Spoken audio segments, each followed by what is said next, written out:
supposedly there's a switch here somewhere, and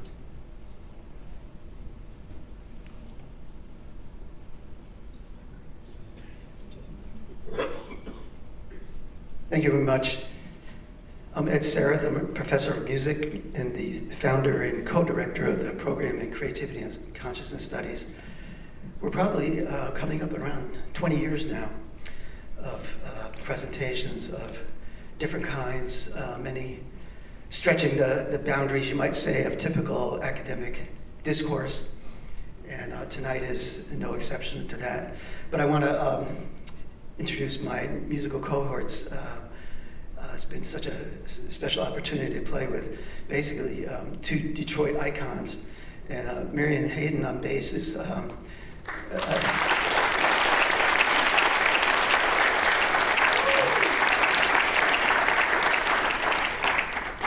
basically a pillar in the Detroit jazz scene, which is a major, hopefully people know this, a major jazz scene nationally, if not internationally. And Marion has really for a long time been just a major player, mentor, and national, international figure. And of course, when she was the founder of the group Straight Ahead, and they signed that big contract with Atlantic Records some years ago, it kind of rocked the world. And it's been, just a pleasure to be in her presence. And she's also teaching in the department that I founded. I won't tell you how many years ago, but a lot. And a great colleague and musical collaborator. We played in Brazil, actually, a few years ago. We've sort of been vowing for many years to do things together. So in July, we played in Brazil, and now a couple of months later, here we are. Great to be with you, Marion. And Marcus Elliott is an ascending icon, we might say.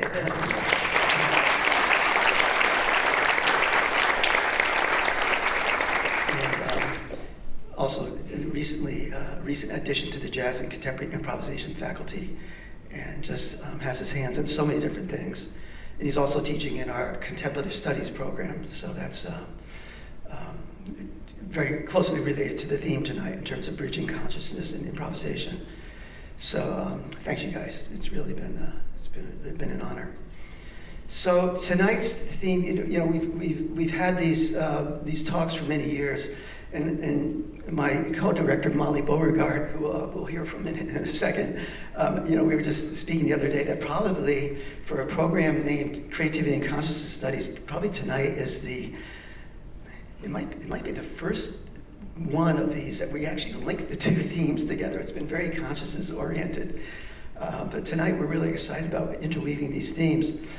And, just thinking about these words, the idea of collective consciousness has a really long history in philosophical, even psychological and spiritual traditions across the world.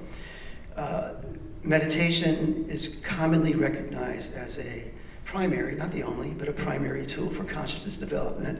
And meditators typically report deepened experiences, heightened experiences of meditation when meditating in groups. So it seems to suggest that maybe there's something happening that's not just in consciousness, that's just not localized to the individual psychophysiology, you might say, of the meditator. And then we turn to creativity. Improvisation is increasingly recognized as core to creativity, not just in music, but in fields ranging from business and education and law and medicine, sports, sociology, architecture. Every so often I'm invited to speak at places like Harvard Business School, the Ross School of Business, medical schools on improvisation, and I don't talk about medicine or business or any of these or sports. I just talk about what I do as a jazz musician, and people draw parallels. So there's something that could be called kind of an improvisation movement that's happening. Probably the place where it's least taken hold is in music schools, actually, aside from the jazz departments. In fact, I came back from a visit at Harvard Business School, speaking to the Harvard MBAs, and also there's a wonderful program in the Boston area called the Program on Negotiations. You have psychologists, sociologists, business people, law people that gather once a month, and they had me address the their monthly gathering, and I came back to the School of Music, and I said to Karen Wolf, who was the dean at the time, I said, Karen, I was just involved in a discussion on meditation. I mean, improvisation. There was some meditation in there that basically dwarfed what's happening, probably in any school of music in the country. So it's a really interesting thing to be a part of that. But what's interesting, and jazz people will be happy to hear this, is that jazz is usually, and understandably so, regarded as kind of the primary source of information and guidance and inspiration for improvisation in all these different fields. And of course, it's common knowledge that jazz is an improvisatory art form. A little bit less known about the jazz legacy is the long list of jazz icons, and less than icons, you might say, who've been seriously engaged in meditation practice. We're actually, next year we're going to have a program, it's called the Year of Alice Coltrane, and we're going to, the University of Michigan will be one of the sites that celebrates her contributions, and she's really a primary embodiment of this consummate innovator, improviser, but also, I mean, she was anointed in the Vedanta tradition, and Swami Turya Sangeetananda. So she's been a major figure in establishing actually Vedanta. She actually established a Vedantic center in Southern California. So jazz is a really interesting site to kind of look at this thing. And the thing is, jazz musicians, just as meditators report heightened experience when meditating in groups, jazz improvisers report the same thing in collective improvisation, where there's a merging of not only players, but also players and audiences, and actually players and audiences in sort of the time and place of performance. There's something that comes together there. So the question is, and this kind of links us to tonight's talk, is this sense of interconnectedness, is it just sort of a sensory perception, or is it contact with what one could, to put it in technical academic terms, an ontologically veridical aspect of reality, or you might just say real or actual, which is sometimes described as a field of consciousness. And so it's a huge question. And tonight we're going to hear a presentation of scientific data that seems to support the idea that consciousness is in the field. Now, what's interesting about this is that for wisdom traditions across the globe and from time immemorial, the answer to the question, well, so what else is new? This is something that is so basic to sort of wisdom about human existence and human potential, and you might even say the place of the human being in the cosmos. But for the Academy, and this is not meant as a critique, but it's very difficult for the Academy. So think about that. In terms of the Academy attempts to bridge the gulf between the academic world and the rest of society. But anyway, we're really excited to delve into this topic, and I'm just going to turn it over to our co-director, my good friend and colleague Molly Beauregard, who will introduce our speaker in just a 15-second description of Molly's accomplishments. She's a professor at the College of Creative Studies in Detroit, where she teaches a class in identity and consciousness. She's the author of a wonderful book on SUNY Albany publishers called Consciousness, something like Intro to Consciousness-Centered Education. She's formed this organization called Tuning the Student Mind. There's a video that's received thousands of plays. But anyway, I could go on, but proud to welcome Molly Beauregard. Thank you.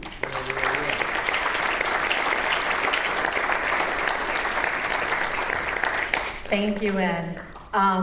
This is fun for Ed and I tonight because we've been working together for 4 years. I think together, he's invited me to be the co-director here. I had spoken at this program maybe 10 or 12 years ago over in the Bell Tower, which was kind of fun. A good location for a talk on consciousness up high above the campus. But most of what we've done over the last 3 or 4 years has been on Zoom. So tonight is this wonderful opportunity for us to see some friendly faces, some new faces, and to try to get our feet back on the ground and get back at it in community, which is what we both believe is where all the good stuff happens. And I think our speaker will also confirm that to us when he's talking about collective consciousness and peacemaking. So thank you for being here. Thank you for joining us. We're glad you're here. I have to read my notes here, so I'm going to put on my old lady glasses. I am really honored and humbled to have the pleasure of introducing our very esteemed speaker, Professor Anil Maheshwari. Did I pronounce that correctly? Was I close? Maheshwari. Yes. That was better the second time. I got nervous. Anil and his lovely wife Nija was here in the audience, and she bought a U of M hat today, which she wore proudly to dinner, so go blue. Join us here from Fairfield, Iowa, where Anil is a professor of management information systems and the director of executive education at Maharishi International University. Anil has a really interesting career. I read your whole bio today. I thought about what to pick out, because we could be here talking for a long time. But he's had long stints in both business and academia, which makes him somewhat unusual in academic spaces, including 10 years in a leadership role at IBM. He's had teaching positions at the University of Cincinnati, the University of Illinois, City University of New York. He received a PhD in Management Information Systems from Case Western Reserve University. In addition to his best-selling book, Data Analytics Made Accessible, which, by the way, I gave to the daughter of a friend of mine who is at the University of California, and she calls that book her cheat sheet. She's getting a master's in data analytics, and she calls it her cheat sheet, so thank you for helping Haley. Anil has co-authored or authored dozens of academic papers, chapters in books, research studies. There were too many to go through, but I picked out my very favorite of everything he's written. I love this title.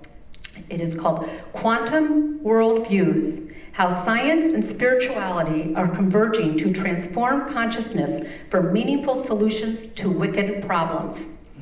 I think that's a good title. That's about as good as you're going to get. Anil and I share a passion for the promotion of peace, world peace, particularly in these trying times. The idea of bringing people together to silence their minds, to bring them to transcendence, so that they may be infectious pillars of peace as they move out into their community. And we hope that that peace is infectious in ways that spreads and ripples across the world, likely in ways unimaginable. He's also a supporter of consciousness-centered education programs, a concept developed and maintained with vigor at MIU, the inspiration for much of my own work.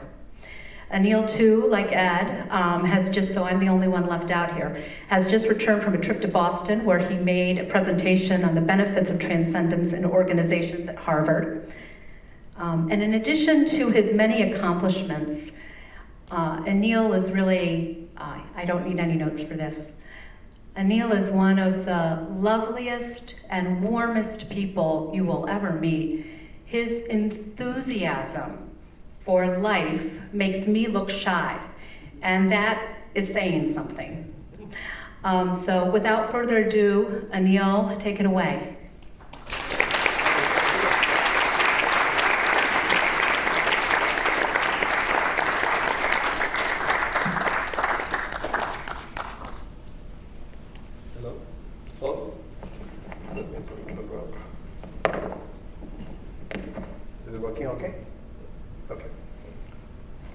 Thank you, Molly, for a most generous introduction, and thank you, Ed and Molly, for inviting me here. This is a labor of love, so anytime you call me for this, anywhere in the middle of night or day or this country or that country, I'm willing to come. So today's topic is so fantastic, collective consciousness and world peace, or through improvisation. So it's actually fantastic. We're doing collective through meditation, but also collective through music. That's where I really enjoyed as soon as Ed suggested that, oh, why don't we do music also? I said, wow. So not only do we do collective as in people meditating together, but also collective in terms of different modalities through meditation, through music. So that gives a flavor. There are multiple ways to bring people together and bring them peace. So just my topic is a little bit more personal and collective development of consciousness through transcendence. So wholeness is that basically we're going to talk of two things. One is, who am I? And why does it matter to know who am I?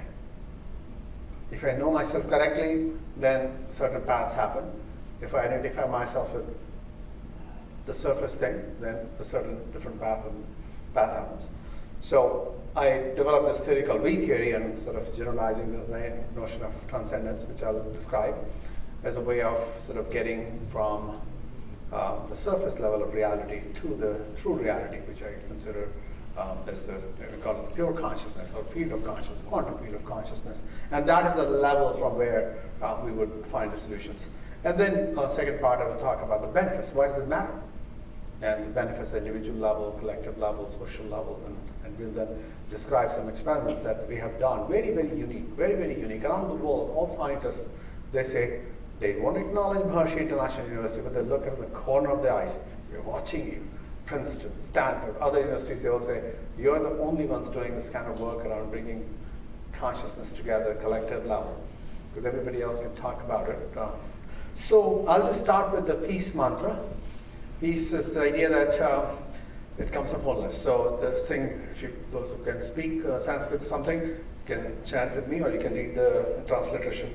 Om Purnamada Purnamidam Purnat Purnamudachyate Purnasya Purnamadaya Purnameva Vashishyate. Om Shanti Shanti Shanti. What that means is that everything is wholeness. That world is out there is wholeness, but this is also wholeness. What comes out of wholeness is also wholeness. What remains is also wholeness. There's no less. So when wholeness comes out wholeness, there's joy. You don't lose anything. You create new wholenesses. So that is the idea of peace, that after giving something, if you still feel whole, you're going to be peaceful. If I give something, I feel a little cut off in my sort of wholeness, then I say, well, I'm missing something. So this is me. I think she's described me very beautifully. I did publish 4 books this year, so that was very interesting. 2 on consciousness, 1 on data analytics, 1 on social entrepreneurship. So life has been very kind to me. And it's right now tough times, but we just have to do our thing. When I came to university, I said, well, if you're that great, why did certain things happen in the world? He said, oh, no, you have to decide what side are you on. Are you on the side of solution or is the side of the problem? Focus on what you're going to do. So then there's this notion of dharma in Indian culture, Vedic culture. You do your duty, moral duty. Let the others do their duty, and the world will be exactly as it's supposed to be. So Albert Einstein said, grand problems cannot be solved, or any problem cannot be solved from the same level of consciousness from which they arose, which is the main thing, that you have to really go to a different level of consciousness, and it will show you how. And then technically, this is the beautiful, as a management professor said a few years ago, he was like talking and said, solving these big problems is like going to a specialist, eye specialist, doctor, neck specialist, this, but like you keep passing, there's no solution out there. We have to have all hands on deck. And how do we bring people together? Not even medical practitioners, but also people who do, food people, and other people who just bring all this thing. So the key problem is pragya aparad. Pragya means knowledge, aparad means mistake. It's mistake of the intellect. The intellect, what does the intellect do? I associate myself with my name, my laptop, my car, my friends, my body, my blah, blah, blah. These are all mine, but that's not me. If we know who is me, and so ancient solution is transcendence. Transcend that surface reality, whatever your attachments is with me, my, then what you find is the true you. So again, this is, what's happening is we're getting too much information, too TMI. And then sort of we see some opportunities, we get caught into them, we see some threats, we get caught into them, and there's no time to really get to who I am and what do I really want? What do I really want? You truly want something. But it's not watching the next movie that's coming next Friday. It's something deeper than that. And so pervasive stress creates health happiness. My next book should hopefully be about mental health. It's such a tragedy. especially younger generations, so heart goes to them. The key element of pragya prada knowledge is that are we divine energy or are we this body mind? Or the quantum field. So who am I?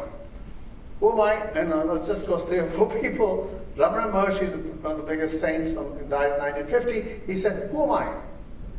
And some Western people said, but Maharishi, you have to tell me the answer. He says the purpose of the question is to dissolve the questioner.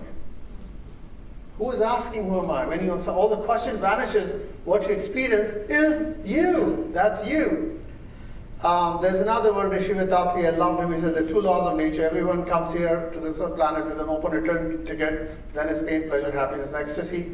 So can you live with ecstasy?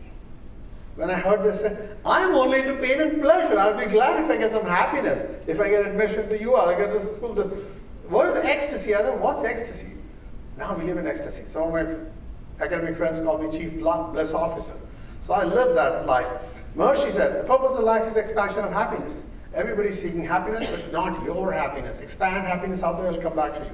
It's a reflexive quality. The more you create happiness out there, it'll just come back to you. And from Vedas, we say, looking outside, say, why this, why this, why this, why this?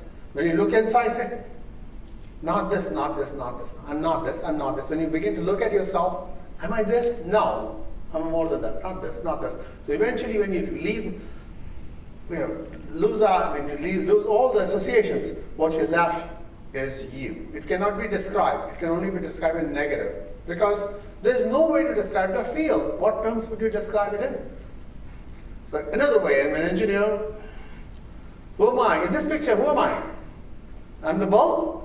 I'm the light that's coming from the bulb. Right? I'm a bulb, the light coming out of the bulb, wire, this, right? Electricity, or the wires are magnets, electromagnet, they're progressively bigger, more subtle thing. Or all the laws of nature. Or all of the above.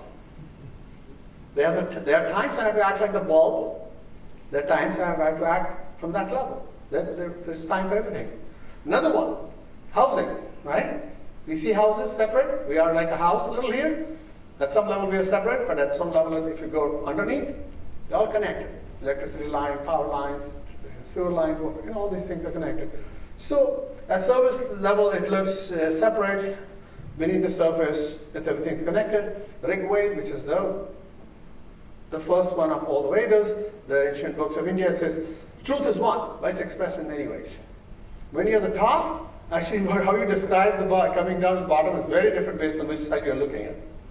But so this is my experience. I want to just show that I personally had this experience of self-discovery of who I am. I was very keen about it. So first you have to have an intense desire. So I was after many years at my current university, I attended a very large group, like 1,500 pandits meditating, not meditating, chanting some Rudrabhishek together. One particular is chanting. And that sort of, they were chanting low and slow. The whole thing was so sonorous, it went to some level of vibration that it connected with me.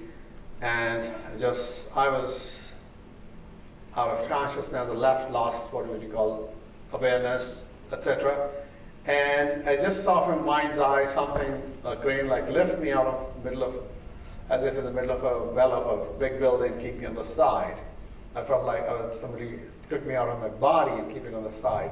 I could see what it is, no shape, no form, nothing but pure vibration. I knew I'm that, I'm not this. The body's here, but so just one time experience of that separateness from this is extraordinary. Then you feel blessed, like I'm just that. This body can come and go. We hear all in Bhagavad Gita and other scriptures, but one experience that we are that, which cannot be described in any form. It doesn't have form. We talk of transformation. It's beyond forms. So another way to look at it is, if you look at this, we look at ourselves more like concrete people, human being, but at some level we are this pure consciousness. So transcendence is the act of liberating ourselves from the discreteness to looking at the overall field or sort of sheet or fabric, or whatever you call it. And there are technologies of transcendence. So there is meditation of various kinds, there are music, all of those things can help create that coherence in consciousness. Everybody is conscious at some level. Consciousness cannot be defined by the moment you start defining consciousness, it's like defining infinity. So the idea is that consciousness, when it's coherent for multiple people, there's a squared effect. Those engineers in the amplitude adds up. Power is squared of amplitude, and that much power you inject into the social fabric, you will feel that peace. You go someplace, you feel it's peaceful. You go someplace, it's like chaotic. So you can create that sense of peace in various places. This is my theory of transcendence, which is the idea that we're living a surface reality, right? Ups and downs are there, we're discrete. And at some point, you sort of transcend to the absolute. You use a technique, transcendent meditation or various others, and we connect to the absolute field, the quantum field you're talking about, right? Which is that one big wave function. We're all just manifestations of the wave function. It's pure order. There's no separation. I like to say I like houses, so I like, let me have infinite number of houses, at least 7 houses. So I don't know, but you can have as big a house or whatever you want. There's infinite space, right? It's unbounded. You can have whatever you want to create.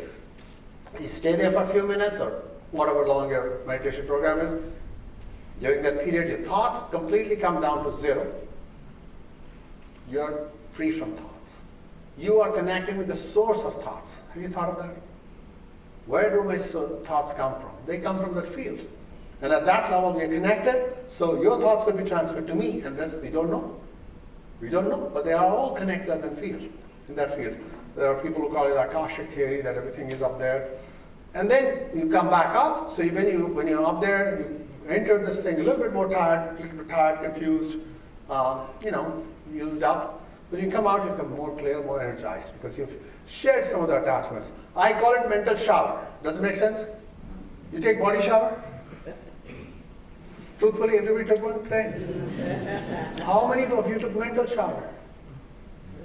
You held some grudges, you had some excitements, right? How many of you dropped those and say, let my mind rest? Those excitements are not going to go away. Those achievements and pains are not going to go away. Let me pick them up tomorrow. We sleep with them. How do we relax the mind and let drop them? So I call mental shower. But just like physical shower, body shower cannot be taken once for the whole lifetime. You cannot just meditate once. I've done it, it didn't work. Hello, I didn't know how to shower, so my tap didn't turn on, so I decided not to shower ever. No, you have to figure out. So find a technique, stay on. Now let me show you, so what's the states of consciousness? The first 3 states of consciousness are very easy to understand. Sleeping, waking, and dreaming. Sleeping is, I'm no awareness of myself, no awareness of content of my consciousness.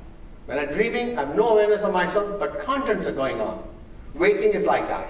Most powerful waking consciousness, when I know I am this little Anil hanging around here, spending, enjoying, this and that, and then I know what I'm feeling. I'm feeling the joy, I'm feeling sort of excitement or whatever. But then there is the other state. When I'm aware of myself, but none of the thoughts. Remember, when you go down, you're aware that I am that unbounded consciousness, but I have no memory of anything. All my thoughts are gone. And this is a neurophysiologically different state. In this state, your brain is very active, your body is very low in terms of heartbeat, your oxygen, etc. I'll show you even the EEG patterns of this 4th state. Now, 5th, 6th, 7th state are kind of bridging those levels of we together. Just imagine if the unbounded consciousness slowly attaches to you so much that even in waking consciousness, in waking state, you feel that unboundedness. You feel that, so you feel unity consciousness, right? You feel the unity that you feel only during meditation, you feel unity during your waking level. So it's a progressive state. We've got 5th state, 6th state, 7th state. 7th state, ultimate state, is complete unity, which is in Vedanta, which is what you mentioned in the flyer. Advaita Vedanta means there is no other. Advaita, no second. There is no other. Hurting others, hurting yourself, because you are them. So that is where when you get that state, these are people who they live far off. They have no desire to come and tell you what to do. They're living in bliss. You go there and say, please, boss, teach me. I have no interest. You live your life like that. So only there's rare people who are achieved this level of consciousness who would feel the inner urge to come to common people and say, hey, this is the thing to do. Like Buddha was one, like others. Otherwise, mostly enlightened people, they're just living in bliss and they're just vanishing. Why meditation? Because there are different phases of life. Like when a little kid, like your grandchildren, right? You just want more sensory inputs. You show them all these colored things, shape objects like this, right? You talk to them here. When you get a little bit older, you get symbolic processing. You can see, well, when you put water from this bottle, that they both are glasses, they big, small. You're able to have some conceptual ability. When you get further, you begin to learn very effective use of language. Your language vocabulary rises. You are able to use complex concepts. But guess what happens after 25?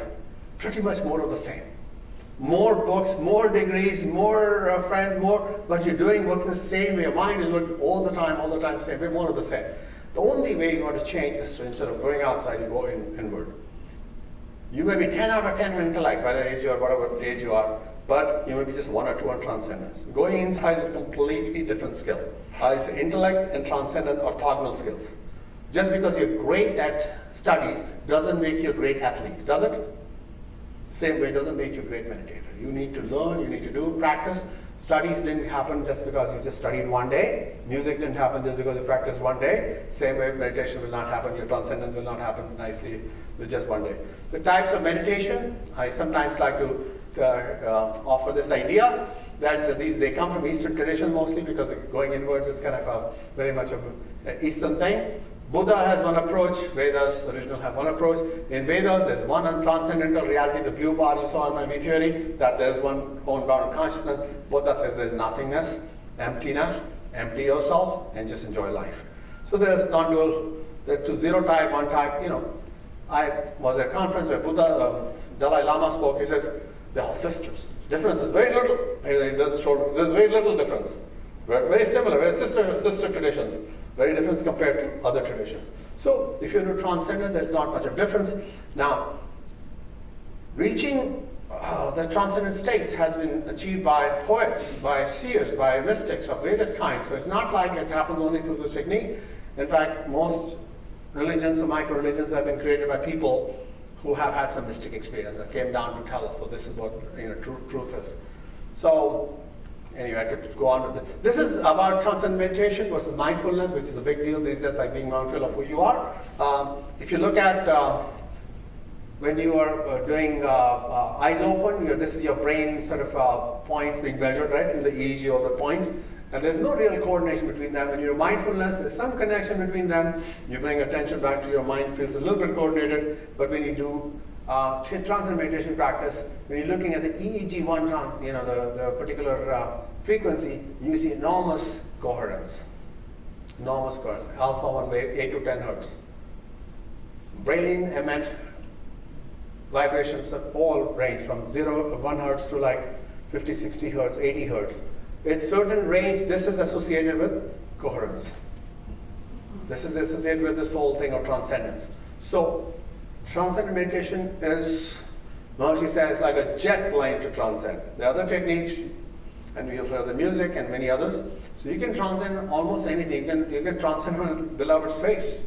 People do that. You will hear all these mystic people saying, I love my beloved face, and oh, I was lost. Anyway, transcendent meditation is the idea that again, I don't want to preach anything. I'm not a TM teacher, but I will tell you that it is, since I'm talking about it, there's a very simple technique. It's a mechanical technique. It's very mechanical. It's a technique, just like you can do any other technique. You learn to bicycle, doesn't matter. You go in this neighborhood, that neighborhood, green bike, light bike, or this neighborhood, clean neighborhood, dirty neighborhood. You can use a bike. It gets you from here to there. Same way, this kind of meditation is a mechanical technique. You're given a certain sound, you use it, you come down, you go up, and you feel clearer and clearer. You do more often. For the business people, I'm a business professor, I say, there's a bank inside you. Think of there's a huge bank inside you. It's got infinite wealth, except you don't know how to reach it. You're not even aware of it. So I'm telling you the theoretical contribution is that there is an unbounded consciousness, unbounded bank, big bank here. When you use a meditation, you find a path to it. You develop a path to that bank. As you do more often, the path becomes clearer, the grass gets cleared. Someday it might become a highway because you become so comfortable with going in. At some time when you reach and have some disaster going on in your life, what looks like disaster, you just go inward to the highway and get as much wealth as you want, as much peace, as much coherence as you want. So that bank would be always available. So you need to nurture that bank, the path to the bank. And that's why you will see people meditating 40, 50 years, like Ed has been I learned transcendental meditation in 1982, forgot for a while, then came back. Anyway, 7 million people do it. Paul McCartney has a quote, there's a lot of research on that. Now the benefits is a Stanford study, there's 700 studies, so I just picked one like this. But, so that was my part of explaining the first part, which is who am I?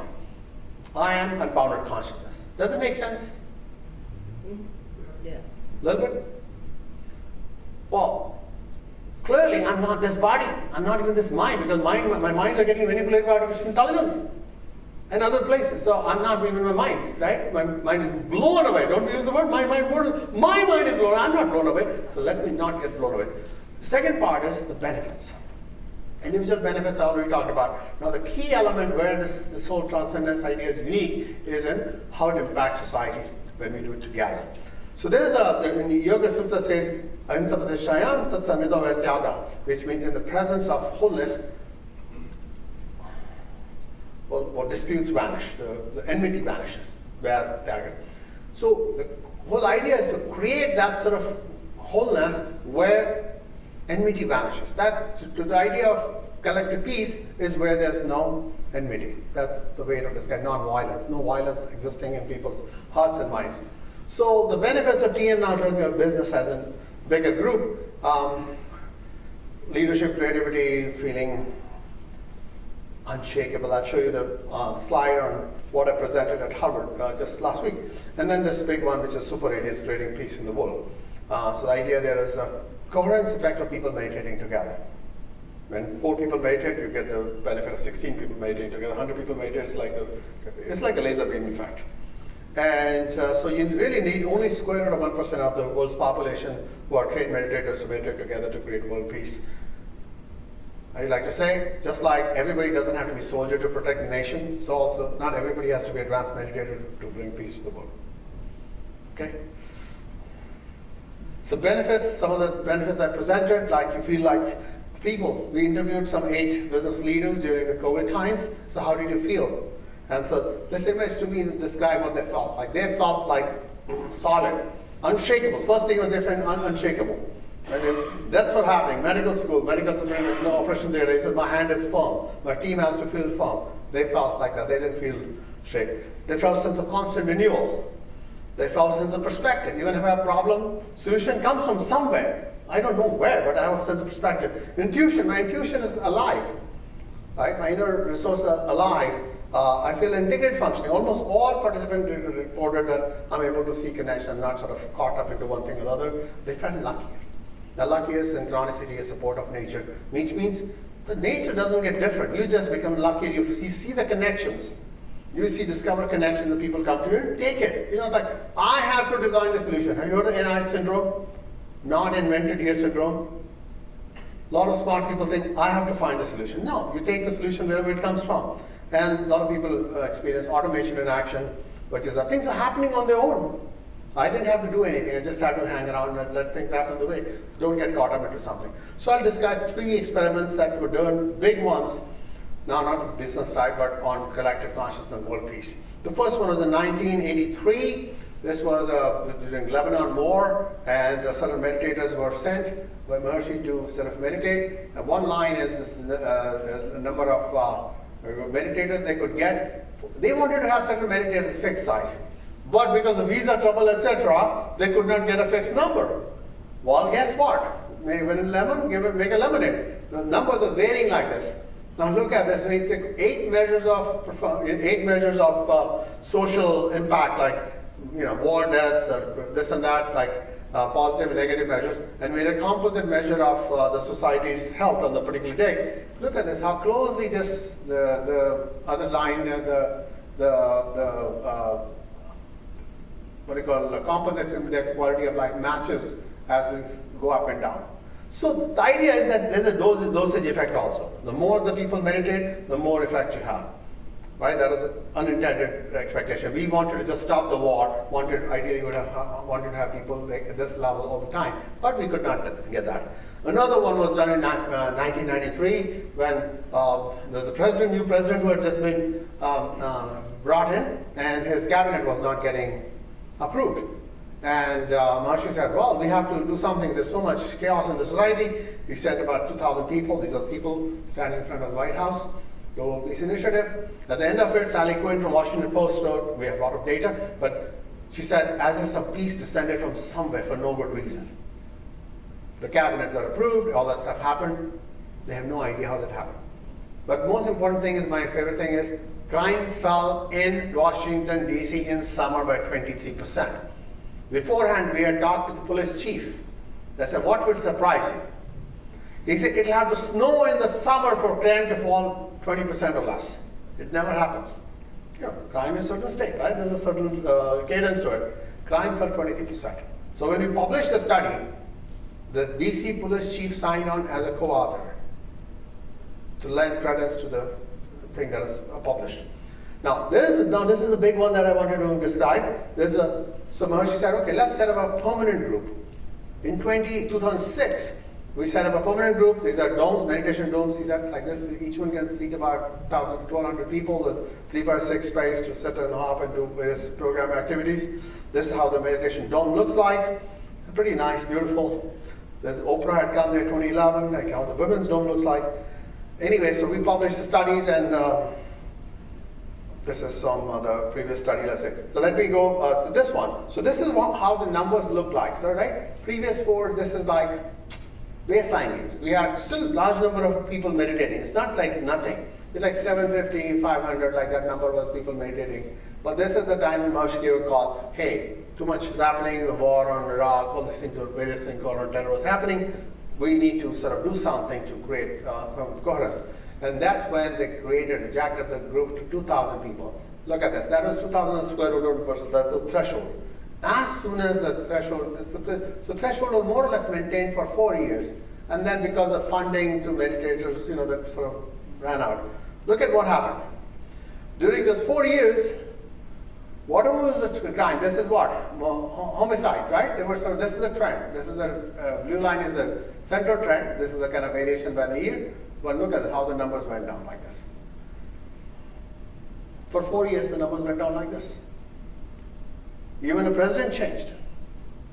There was a recession. Still, crime was down. Look at this. Violent crime was going like this, trend became like this. Motor vehicle fatalities going down. Fatality in other accidents. What was going up for some reason would just become flattened out. Drug-related deaths, right? They just came down like this. Exactly that period when the number was hit. So enough of a coherence was projected into the social fabric that it was making an impact. Right? Look at this one. Infant mortality, right? It fell down like this. But what happened when this thing was removed? Because after a while, that number sort of began to come down. I joined around 2012, university around this time. The numbers began to come down, the funding went up, and look at this. This was when this was coming down during the experimental period, and during that period, the numbers are still high for this, but at this point, like 24, 15 seconds, this number began to shoot up for the last 3 years of this research. What does it mean? You have to maintain it. It's not like I did it, injected enough, and this is enough. No, it's a daily thing. It's a daily shower. Just like I'm talking mental shower, you do a social fabric shower too. And in fact, here's a detailed one. If you look at this, this is the more detailed measures. The red one line is the same as previous one. All of these are 8 measures like the assault and the rape and assault. All of these things. All the metrics went up. How do all the metrics go up? When all the metrics go down, gone down. They said it's probably happening in 1 in a billion trillion. If you count all the trends becoming same, like p-values, if you multiply, it becomes 1 in a billion trillion, something of that order. So it is proven.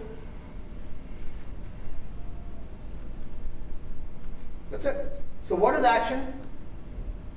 Beat the drum, which is what I'm doing here. Create coherence in collective consciousness. I'm sort of going beyond what our university does. I'm saying, let's establish a world peace coalition. And whatever be modality, everybody wants to contribute to world peace, everybody wants peace, but nobody wants to be given peace in the platter. So So I would say invest in collective consciousness and enjoy peace for all. We need about, square root of 1% is about 10,000 people. We are actually organizing a big course in India for a couple of weeks to test again those 2 weeks what happens. We don't know if that trend will hold when the number really goes up. But we're hoping the effect is so real that even for two weeks, something will go down. And I'm hoping something dramatic will happen, some intractable problem in India would, because you remember, not only is a dosage effect, which is closer, larger the number, the more, but it's also distance effect. The farther you are, sort of the effect of, dissipates. So if you're doing a group like this in India, chances are the power of the coordinates will be much more in the vicinity. So we're talking about like concentric circles. As we go farther, the impact will be different. But like that, this is what it is. So I would say, think great waves of coordinates. Thank you very much. I hope it made some sense.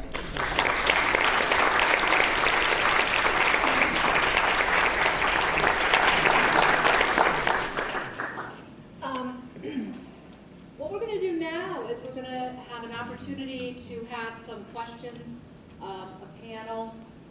Thank you, Molly. This is another Molly.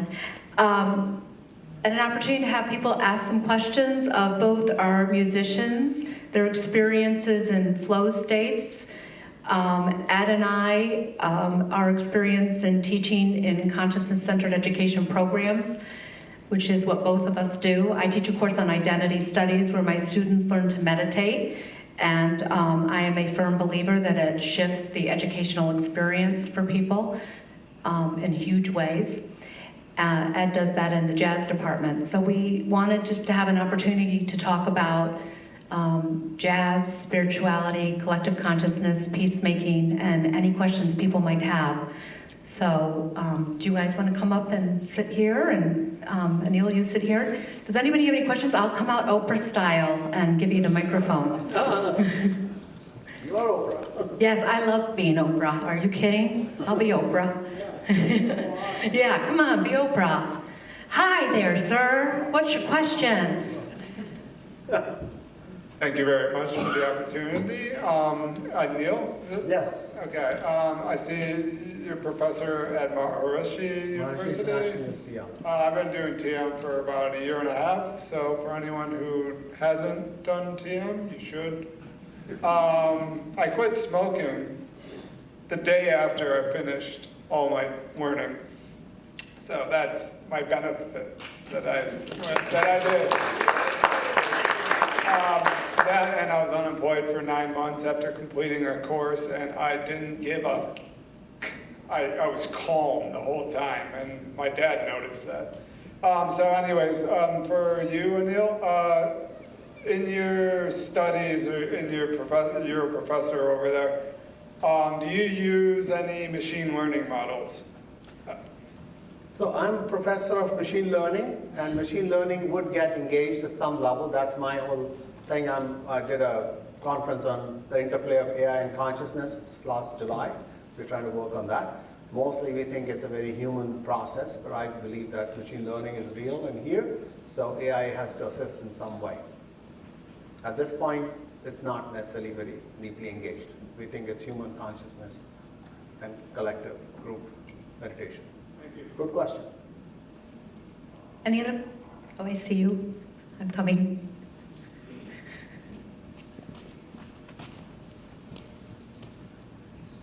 Thank you. This is for the jazz musicians. Do you find that certain keys of music evoke certain emotional states for you while you're playing that type of music?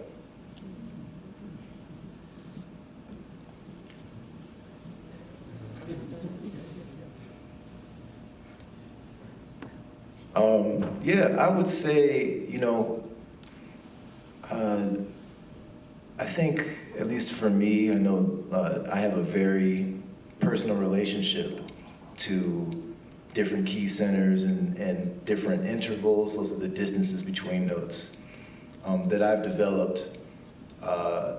That's personal to me, and I feel like all musicians, at least in the improvisational, especially in the jazz world, we all kind of develop our own relationship and feelings to the music. That's really, to me, one of the beautiful things about music is It's a place for us to kind of hold those stories that we carry and make those kind of connections to it and express it out into the world, at least in the system that we practice. So I don't know if there's like a set thing, at least like I said, at least in our tradition, there's not like D flat is happy and B flat is sad, and it's not necessarily like that.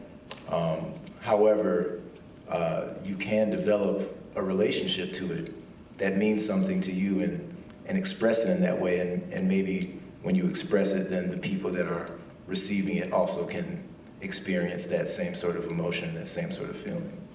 So.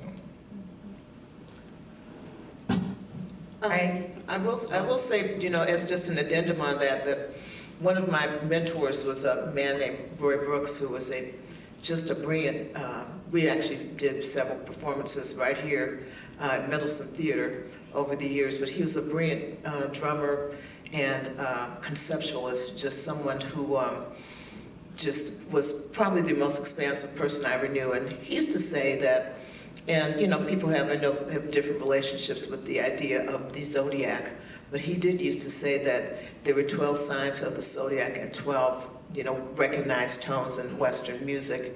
And so he would say that you had, that whatever your sign was, you had a tonal center of power. And that was, you know, that's what, you know, you should play and you should perform and you should write music in that tone. I think mine was D, if I'm not mistaken, which works very well because I play string instrument. It's a good key for me. So I'm not sure if that. It's hard to say, but I always loved him. I loved that idea that, and I'm sure it wasn't him. It wasn't original. I think it was something that was floating around the community at that time, particularly, you know, maybe in the 70s when, you know, when he was really working out those kinds of concepts.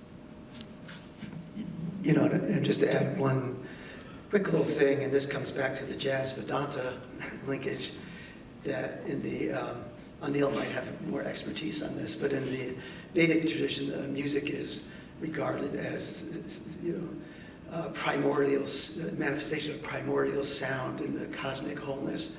And so what's called the time theory in Indian music is predicated on this very thing, where different raga, actually the intervallic structure of the raga is aligned with cosmic frequencies. And so, for instance, you play the morning ragas.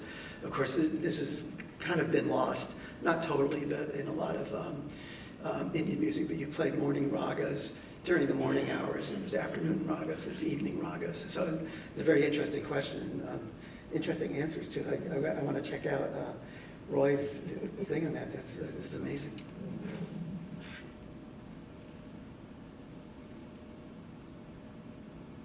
I know that TM's effect on the brain has been thoroughly studied, and I wonder, is jazz the sort of thing that it can submit to that sort of study, for example, brain study or psychological study, and its impact on the individual, or is it too spontaneous to be subjected to that kind of investigation? Well, not to extend my welcome here, but so there's a neuroscientist in James Zinn, I think it is, who's actually put improvisers in MRI machines and somehow set it up. I think they're actually playing a keyboard strapped to their chest or something like that, and has been doing this actually quite a while. And something happens. Oh yeah, here it is. So, so part of what they do is they play something they know on the keyboard, and then they improvise. And something happens dramatically in the electrochemical wiring during the improvised stuff. There's a very interesting study. I was telling my students this the other day.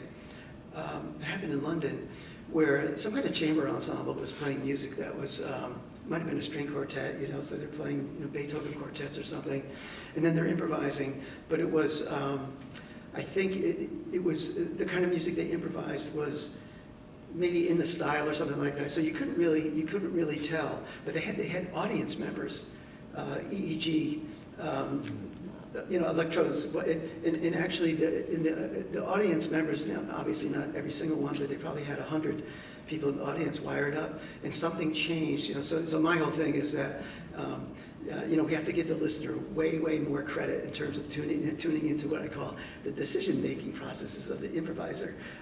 There's something that happens that is somewhat in line with that.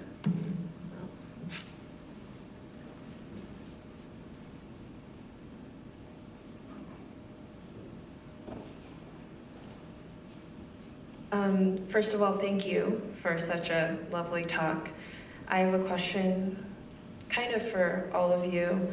I'm a classical violinist here, and as there are some classes here about improvising, and I wonder, is there a correlation between maybe like contemplative practicing and the fluidity that you have with your instrument? I find that it's hard for me to improvise because I just wasn't trained in that way, but I wonder, is it easier to improvise when you have been meditating or you feel like spiritually aligned, or is there not really a thinky kind of correlation there?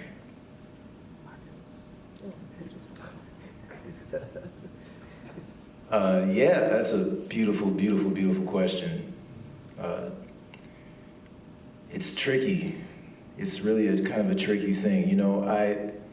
I want to first maybe even talk about, I am gonna answer your question, but I just want to talk about the word improvisation. It's kind of a heavy word nowadays. We use that word a lot, improvisation. And I have someone that I admire dearly and is somewhat of a mentor of mine. His name is Elliott Smith. And he once said to me that he talked to me about improvisation. It's like we kind of have this idea, especially in institutions, that there's music and then inside of music there's improvisation. But in a lot of cultures around the world, and I'd say even in the African American culture, improvisation is just making music. It's just what it is. And in some cultures, there's not even a word for that improvisation. It's almost as if like we would need a word for you to just talk to your friends. Like if we just had a specific word for that sort of thing. It's just kind of weird. It's a weird idea inside of music. So I just say that to say, like, you are an improviser. You're a human being. You improvise every single day. When you get up out of bed, when you brush your teeth, when you talk to people, you are constantly improvising. I think a better word for it, honestly, is just to call it being a human being. So let's just get that idea that you're bad at improvising. That's like saying you're bad at being a human or whatever. That's what you are. You're an improviser. So when it comes to spirituality, I don't know any sort of music. I don't know any sort of spiritual tradition that doesn't have music connected to it. I don't think that that is. I don't think that that's coincidence. I know a lot of the musicians that I look up to, like John Coltrane, and like I mentioned, Elliott Smith, and I could go on and on about Sun Ra, Dr. Yusuf Lateef, all of these different wonderful musicians. They were, in my book, they were all people that were diving into different spiritual traditions and wanting to learn more. Bach, writing for the church the way that he did, and all of the beautiful music that came from that. We can go down all the way through. Music is a powerful tool. We're talking about this creative consciousness thing. It's a way. I know when I'm improvising or when I'm making music with other musicians, we get to that moment where you kind of forget that you're there. And it's that moment where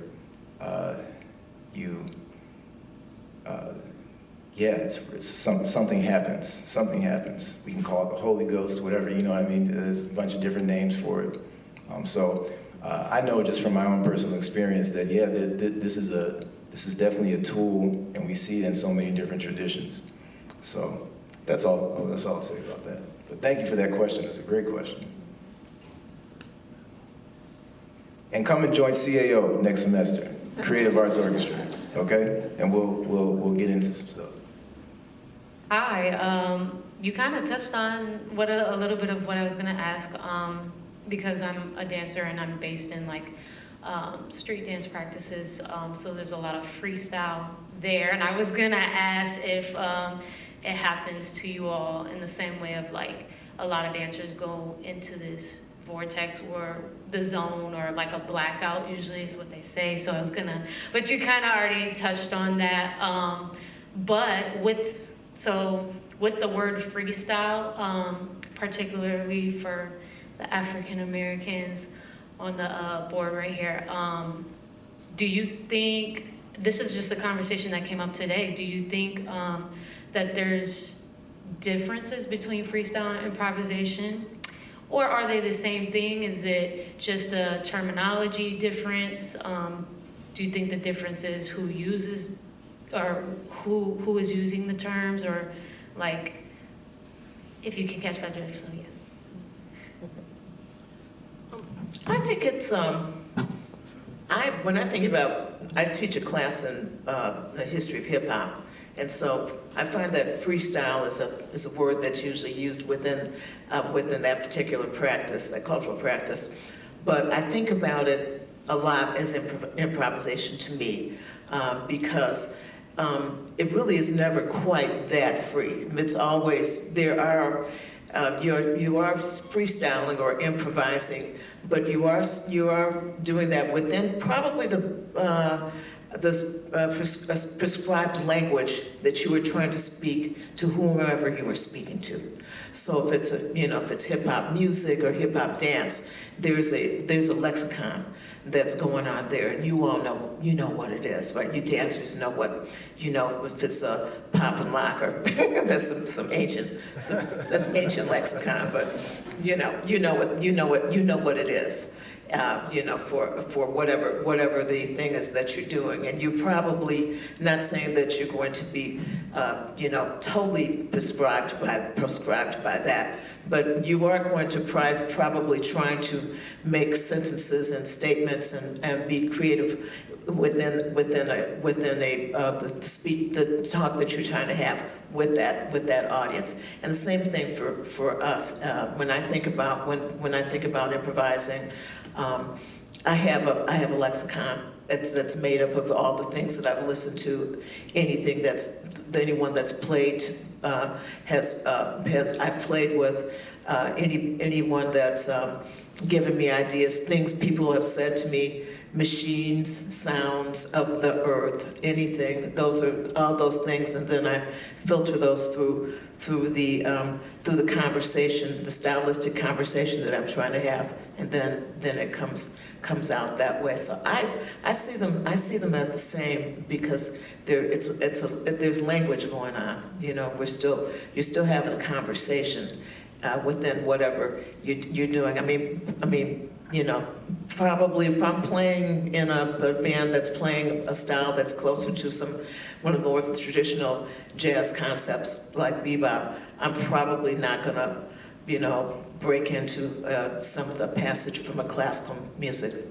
Likely not, because that's not the language that we're speaking there. I'm gonna stay within the language that they're trying to hear. I'm gonna probably break into the classical music of Charles Mingus or Mary Lou Williams. That would be what I choose to speak through.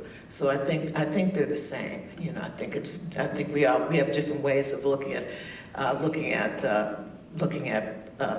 talking about how we expand upon what we're doing. Yeah, being expansive. Yeah.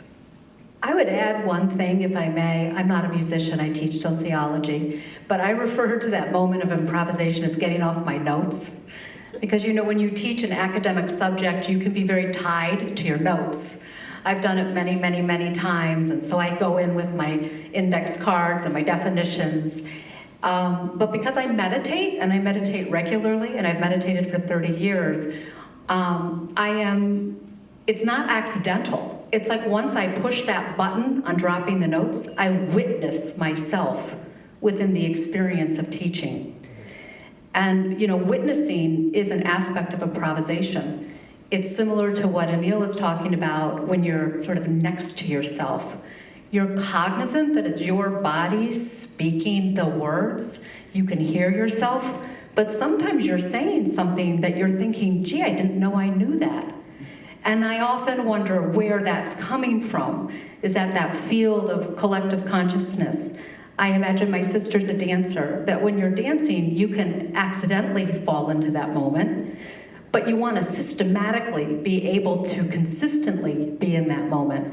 And that comes with both the practice of dance as well as the practice of enlivening, enlightening spirit, which ultimately, you know, can be done through meditation, through prayer, you know, or for machine learning, according to Anil. I had a question up here. I'm going to go up here. Hang on, guys.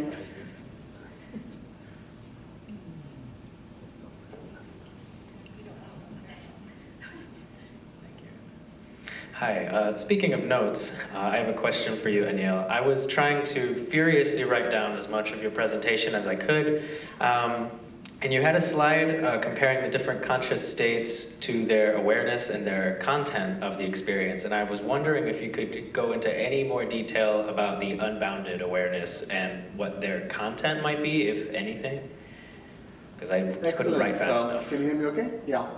So, let me take you to that slide, if I can, while I talk. So, the fundamental idea is that we are unbounded awareness, right? As I said.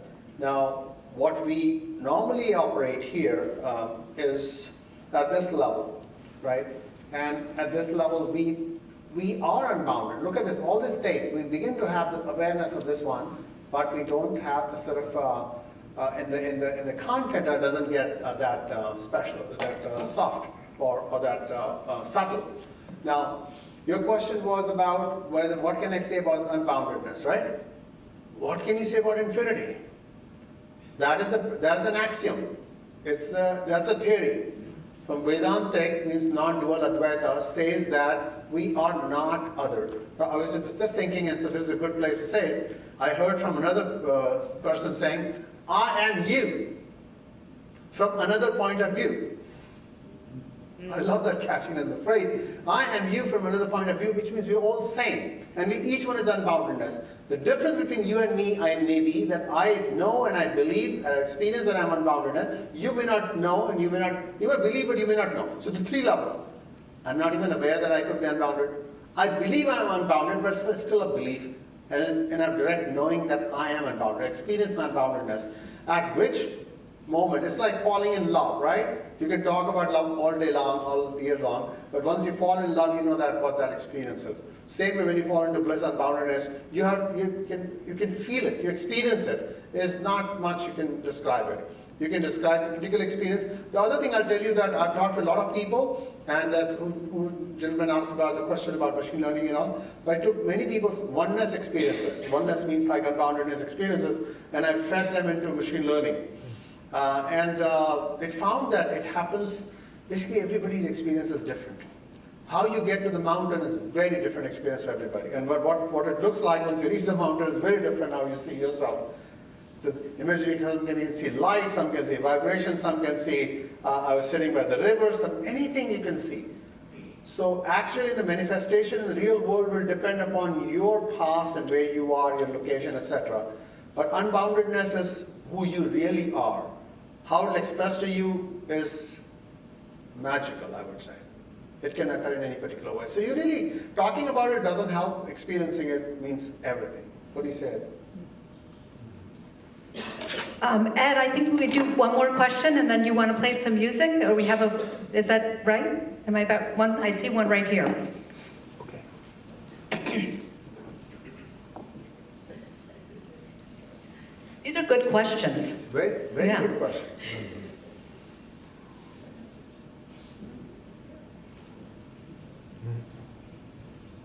So, firstly, thank you all for your wonderful perspective on some things that are very deep, metaphysical. And here is the last question from an outlier, maybe, in this room.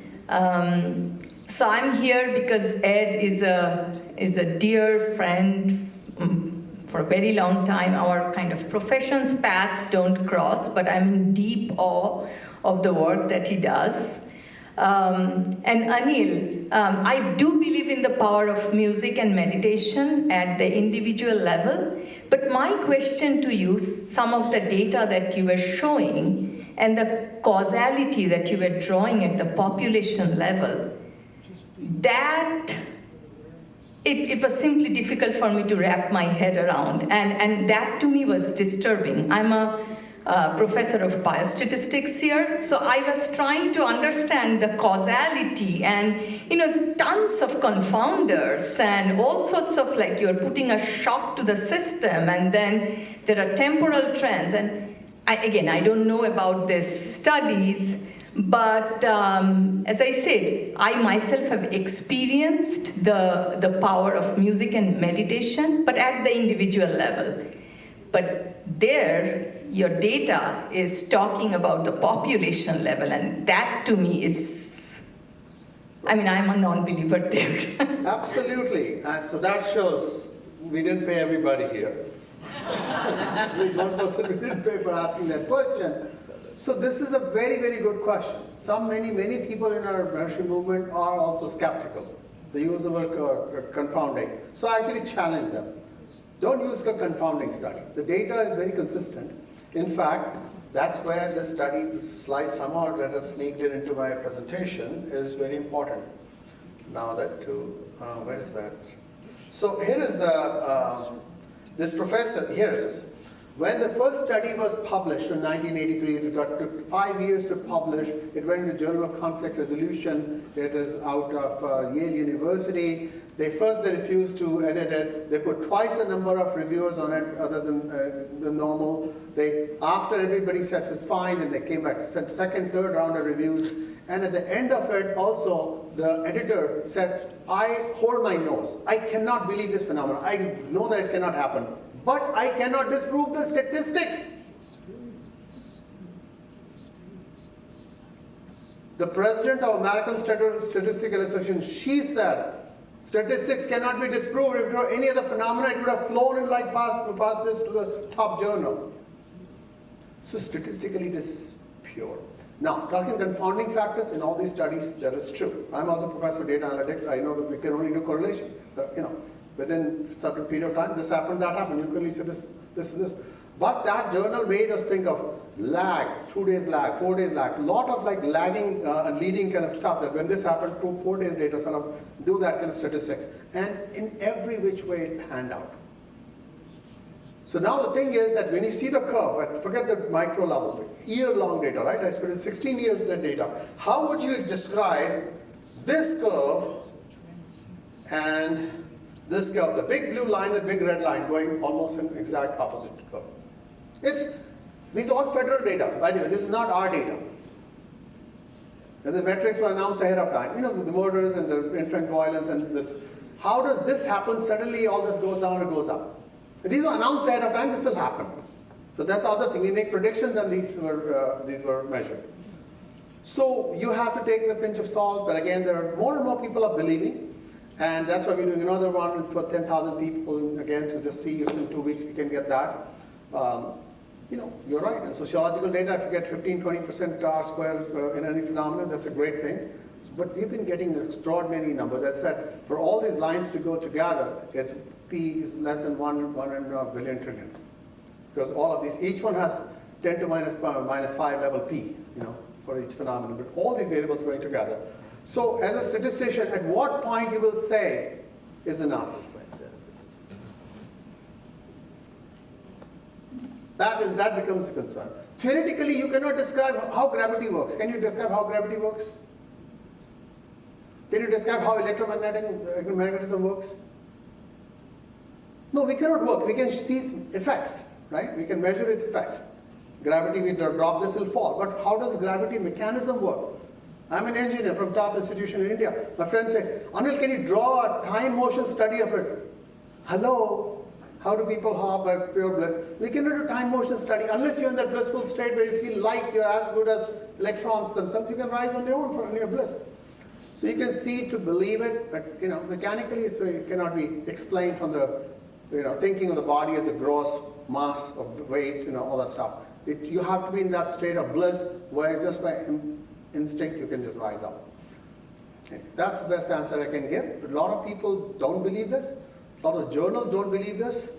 One of my friends, I just talked to her, she did her dissertation at Harvard University on just this theme. Why is it so difficult? Was it so difficult to publish that study, the 83 study? Just on that particular study. She interviewed 35 people, 7 each of politicians, journalists, scientists like that, 5. And basically said, at the end of it all said, I cannot dispute the data, but I will not believe the theory. You can tell me all day long, but I will not believe this theory. It's not possible. So then the whole thing was, science progresses one funeral at a time, that theory kicks in. So more and more people are getting converted. It's a new paradigm. It's like unified field of consciousness. The bank inside, there's nothing to prove except when you experience it over and over again, you feel that benefit. Like Molly was saying, you can let go of everything and still function because there's all the thing inside. You actually do better when you drop everything and be spontaneous. This is a theory. Yeah, no, as I said, that I myself have experienced. Right, at the individual level. At the individual Right. level. My point was, at the population level, there are so many different mechanisms. And is this spurious? How do I know? That's why we have all these statistics I showed you, all the measures for years and years. What else will you do to disprove? It's falsifiable data, right? You can measure. No, I'm not talking about, I'm talking about sort of again, I have to go back and look at these papers because frankly speaking. In fact, I'll tell you one more thing. This paper was so amazing. It got picked up by New York Post, which is the Republican sort of non-believing thing on the side. And they wrote such a long thing, you have to read, scroll down the way. If you just Google New York Post 17-year meditation study, you will see this chart and much others. We were totally taken aback. How could that newspaper pick it up? It's not New York Times or Washington Post, that New York Post picked up. So in other words, they have tested, and again, somebody would say, okay, I agree with it. But there is obviously, yeah, because my whole point was trying to draw the causality at the population level. That's very, very tough. it is tough, but it works. So I'm telling you it works. I know it. It's not I'm saying believe it. I feel when I meditate at home and when I meditate in my dome, my wife is here, we feel a total difference. We meditate with a few hundred people versus meditate alone. It's the same person, right? It's very different because you see the benefit of 600 people if you're saying among 600 people. Because you're creating the effect of 600 squared people, that much coherence. That's why we go to the dome. We go for ourselves, but we create tremendous social coherence because 600 people together creates 600 squared total coherence. And each one person gets the benefit of equivalent of 600 people times extra coherence. So we feel it. So I'm going to take this moment to wrap things up. But I just want to acknowledge that this is exactly the kind of question that needs to be posed. This is exactly the kind of response that needs to be issued. And our position in the Creativity and Consciousness program is to create a space for the conversation. So definitely, in a certain way, now we're just getting started. I hope everyone has a few more hours here. But I want to thank everyone for attending. It just, one of the things about this talk, I mean, as musicians, one of the things that we tend, we sort of attend to how does it feel? And I really felt like, Anil, you brought us into a kind of space that, it was deep the whole time. It's deep now, too. Thank you, my musical brothers and sisters and partners and soulmates, and my new friend, and let's keep this conversation going. This is huge. I mean, here's my position on this. As an academy, our primary job should be creating a space where the most far-reaching questions are sort of everyday. It's kind of like, as Marcus was talking about, the word improvisation is basically, it's just being. It's not even musical being, it's just being. You could say the same thing actually about the word meditation. And the academy is so far distanced from the biggest questions about human potential. And at this moment in the history of humanity, this is not good. It's not a good look for the academy, which is basically predicated on the annihilation of the big questions. So from the standpoint, just a few weeks ago, there was a very interesting symposium here on near-death experiences. I don't know if anybody is present in this very room. It was really interesting, and I was very eager to. I said, "Wow, somebody from the medical school put on a presentation on near-death experiences," and I was so excited because I thought, "Wow, we're looking at the science is finally expanding its boundaries." And the thing is, there was this very palpable tendency to, it was more than palpable, it was basically explicit, to explain away this phenomenon, which goes back across cultures, the possibility that consciousness survives bodily death. So, and so at the University of Virginia Medical School, for instance, there's a whole center called We Had a Speaker a couple of years ago. I mean, if you ask the MDs and the PhDs who are researchers there, what do you do in the division of perceptual studies? We study consciousness that survives bodily death. You cannot explain it. You can draw neurobiological correlates, no problem with that. But to take the next step, which is really the epitome of academic arrogance, and it's actually has nothing to do with science. When you draw the conclusion that the way traditions across the globe have understood this, that doesn't count. There's this aspect, so this is a different angle on this, the same aspect of a field of consciousness, that we can just reduce it to what's measurable.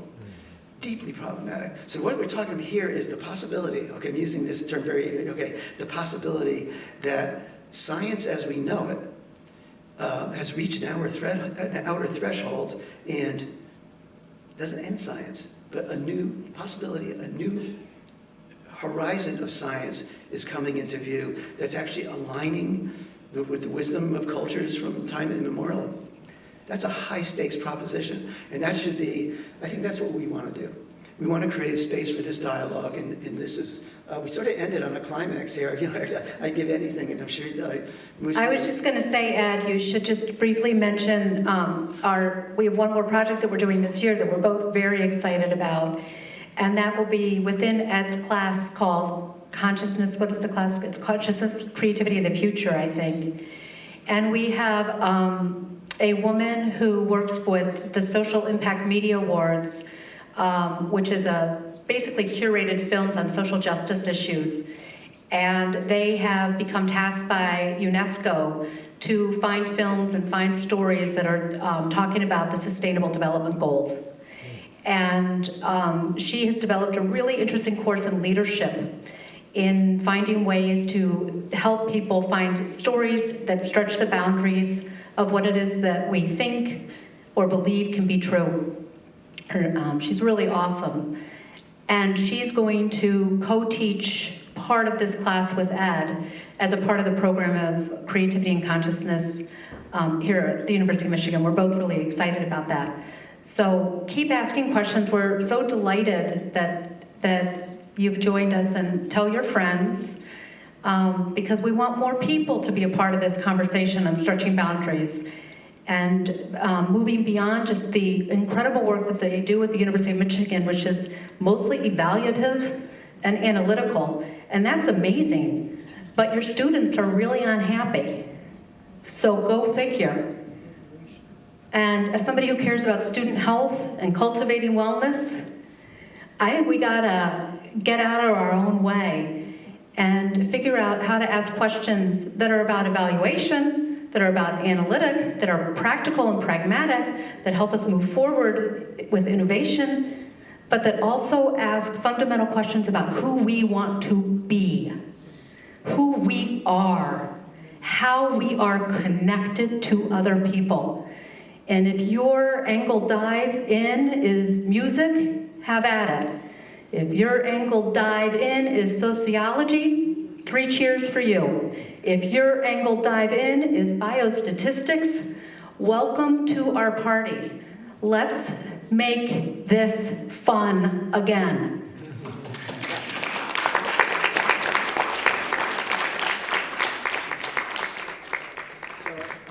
This class, Creativity and Consciousness in the Future, is open to students from all areas. We're going deep and far and wide. You can talk to me. We're going to finish with some music. We're going to hit, just like, you know, go right in the back. And thank you again.